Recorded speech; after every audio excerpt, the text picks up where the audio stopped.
Pero bago tayo magpatuloy ay pakilike ang ating video. Ganun din ang subscribe button, pati na rin ang bell icon para lagi kayong updated sa mga parating ko pang mga uploads.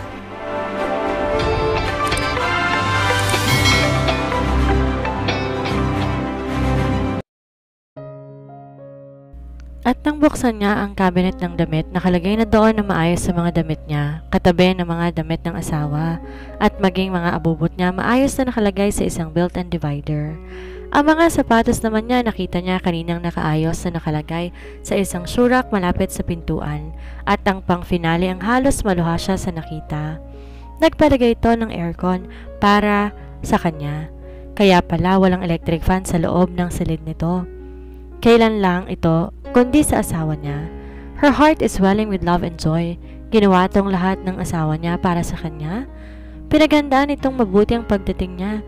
Kala pa naman niya wala itong pakailam sa kanya, na natutuwa tong nahihirapan siya.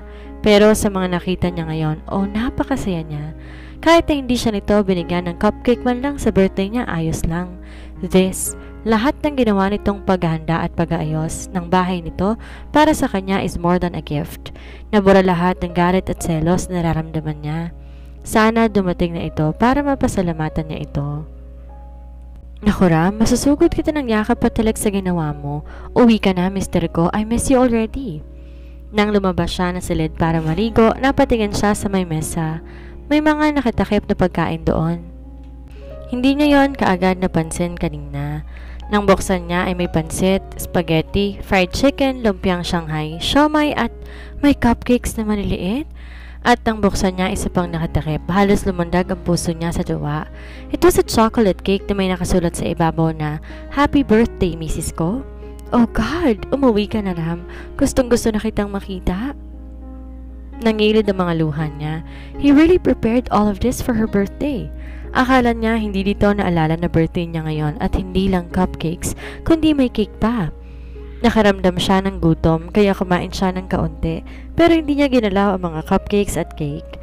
Gusto niya nandito si Ram kapag kinain niya ang mga yon. Hihintayin niya ito, tsaka magbablow pa siya ng candle sa cake niya, pagkatapos magsiselfie. Her first birthday selfie with him. Napangiti siya sa naisip. Matapos ay naligo na siya at nagpalit ng pantulog. Nagdadalawang isip pa siya kung susuotin ang manipis at maiksi niyang damit pantulog. Wala naman kasi siyang nadalang pantulog kundi ang mga yon. Hindi siya nagpapajama matulog kaya wala siyang ganong damit. Pagkatapos ng ilang minutong pag-aatubili, ipinasya niyang suotin din yon. Habang hinihintay ang asawa, umupo siya sa sofa at binuksan ng TV. And she was surprised to know na nakakable yon at may nakita din siyang broadband. Meaning may internet sa bahay nito at ang password nakasulat pa sa tabi ng broadband. Oh Ram, you're the best. Pero bigla siyang napahinto. Ang laki siguro ng nagastos ng asawa sa pagre-renovate ng apartment at pagbili ng mga bagong gamit. Baka mamaya naubos ng pera nito or worse, baka nangutang lang ito ng perang ginastos. Well, nakahanda na naman ang checking 10 milyon ay bibigyan niya dito. May babalik kahit papano ang mga nagastos nito at sobra-sobra pa yon. Makakatulong din yon ng malaki ngayong nag-resign to sa trabaho. Maya-maya, napapatingin siya sa wall clock. 10:00 na ng gabi. Anong oras kaya to darating?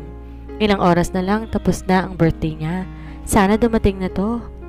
Nang makaramdam ang antok, bahagya siyang humilig sa sofa at pumikit.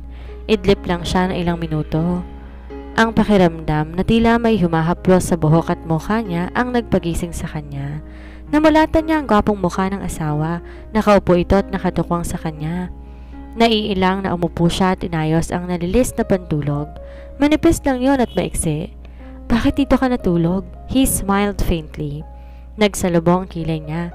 He looks tired. San ba ito nanggaling? Ayaw niya nang isipin na ang babe nito ang kasama nito. Ayaw niyang masira ang magandang gabi niya. Inihintay kasi kita, nahihiyang sabi niya. Talaga? Parang tingin niya na wala ang pagod ng asawa sa sinabi niya at gayon masuyo at nakangititong nakatingin sa kanya. Salamat at mukhang hindi na ito galit. Umupo ito sa tabi niya at kahit nahihiya siya at ngayon naglalakbay ang mga humahangang mata nito sa kabuuan niya sa suot na sexing pantulog ay hindi niya na yon pinansin. Gusto niyang bigyan ng reward ang asawa sa mga ginawa nito para sa kanya ngayong araw, kaya naman hahayaan niya itong mamasdan ng alindog niya. Oh, that's naughty, Nicole. Pagbibigyan na niya ang sarili, total sumaya naman siya ngayong gabi. Pero 'di ba, sabi niya kanina, susugurin niya ng yakap at talik ang asawa kapag nakita niya ito? Oh, ayan na siya. Pero tila natatameme siya. Nahihiya kasi siya. Pero talagang gustong-gusto niya yung gawin. Sa pag-aatubili niya, mas nanaig pa rin ang kagustuhan niya kaysa kahihiyan niya. Sa gulat ni Ram, bigla niya tong niyakap. Oh Ram, I don't know what to say and how to thank you for everything you've done for me. You made this house very comfortable for me. I love everything about it. And you even bought an aircon. Natutuwang sabi niya. Kumalasto sa yakap niya at tinaas sa magandang mukha niya. Wala yon, misis ko. Basta para sa'yo, I'll do it. His eyes roaming around her pretty face. Hindi ka nagalit? Nananansyang tanong niya. Umiling ito. Hindi na, sweetheart. Di kita matiis eh. Sumasakit ang dibdib ko kapag tinitiis kita. Kinabig siya nito at masuyong inakbayan. Sumikdo naman ang dibdib niya sa sinabi nito at tila siya ay dinuyan sa alapaap. And the food and cake. Thank you, Ram. Akala ko kasi nakalimutan mo na birthday ko. Aba, syempre, first birthday mo na magkasama tayo and it's our wedding day, so how can I forget about it? Hindi nawawala ang ngiting sabi nito. Oh Ram, I'm so happy, thank you so much. She went closer to him and kissed him on the cheeks. Pagkatapos napayuko siya at bigyang nahiya sa asawa. Mrs. ko, that is not the proper way to kiss your husband. Sabi nito at hindi na siya nakahuma nang bumaba ang mga labi nito sa kanya. Nilabas niya ang lahat ng tuwa at pasasalamat at pagmamahal niya dito sa halik na yon. She responded with so much fire and passion in her heart. Humihingal-hingal pa sila nang matapos ang halik na yon. Whoa, sweetheart, you're making me ache, bulalas ni Ram. Ram? Naiskandalong sabi niya. Blame it on you, sweetheart. You're so beautiful, sexy and delectable. Desire evident in his gorgeous eyes. Ikaw talaga? Kinurot niya ito sa tagiliran. Halika na nga, kumain na tayo. Alas 11 pa lang naman. It's still my birthday, kaya i-blow natin yung candle sa cake ko. Tumayo na siya at hinawakan ng kamay nito upang tumayo na rin. Pero parang walang balak tong tumayo. Sa pagkabigla niya, hinila siya nito at napaupo siya sa kandungan nito. Ram, ano ba? Protesta niya, ngunit nilunod ng mga halik nito ang protesta niyang iyon. At muli silang nagsalo sa isang maalab at mainit na halik. Pero bago pa siya madarang ng tuluyan at baka kung saan pa sila makarating, ay humihingal na kumalas siya dito at tuluyan ng tumayo at tinapikto sa balikat. Nagugutom na ako, kumain muna tayo. Hindi niya na to hinawakan ulit sa kamay at baka hilahin na naman siya nito sa kandungan nito at hindi na niya maipapangako na hindi matangay kapag ginawa yung muli ng asawa.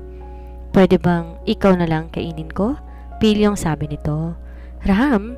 Namumula at naieskandalong sinugod na ito ng hampas.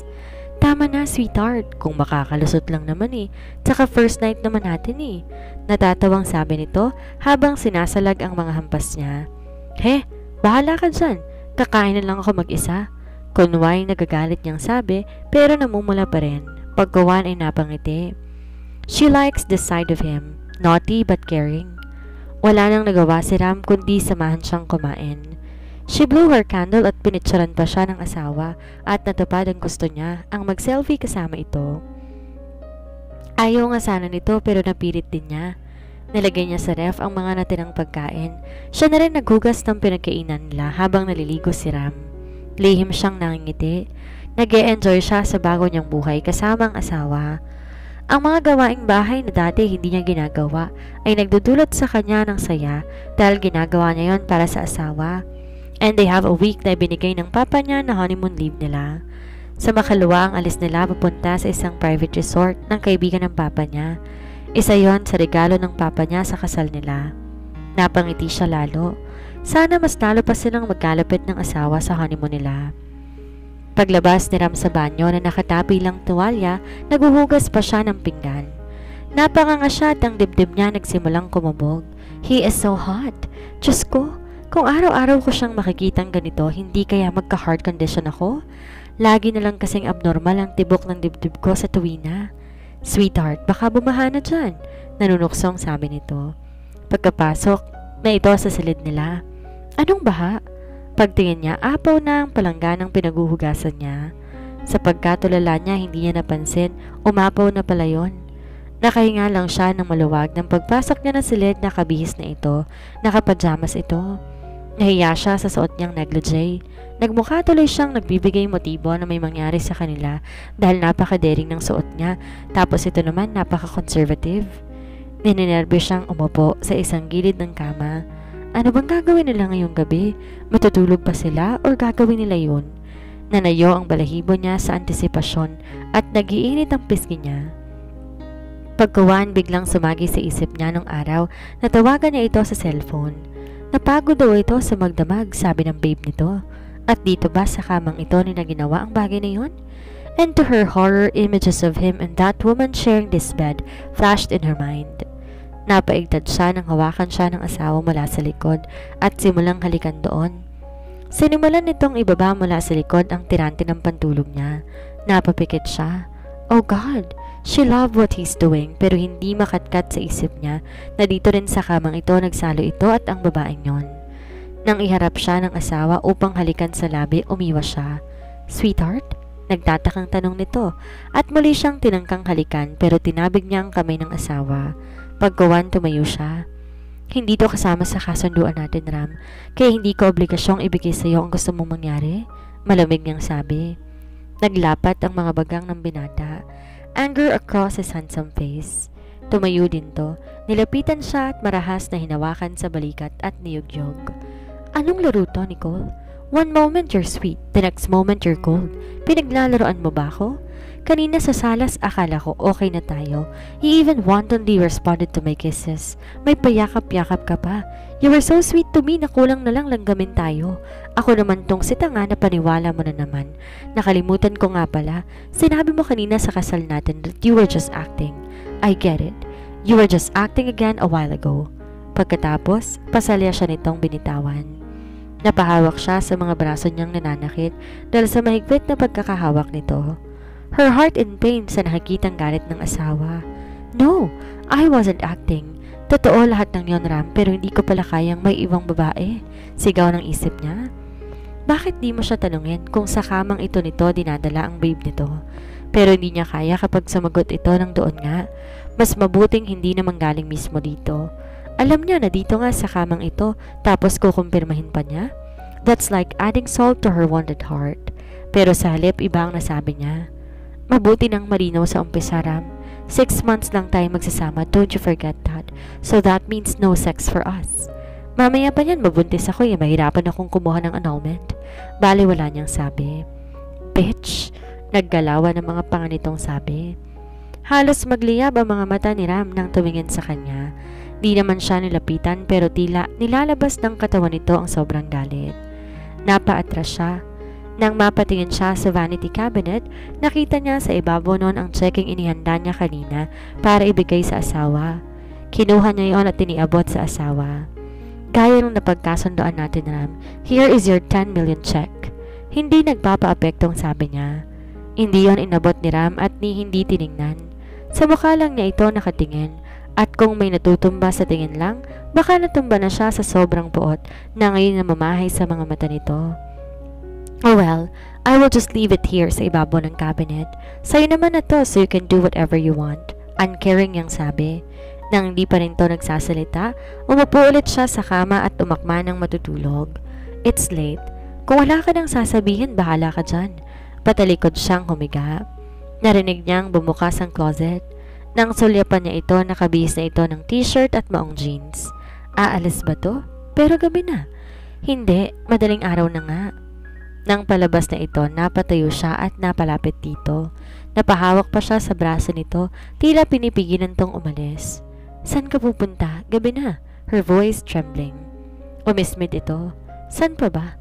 If my wife cannot provide me my physical needs, I could easily get it from other women who are more than willing. Dumagondong sa galit itong sabi. And please do a favor for me, Nicole. Layo-layuan mo ko. Huwag mo akong mahawak-hawakan man lang. Tinabig nito ang mga kamay niyang nakahawak sa braso nito at pagkatapos malakas na ibinalibag ang pintuan.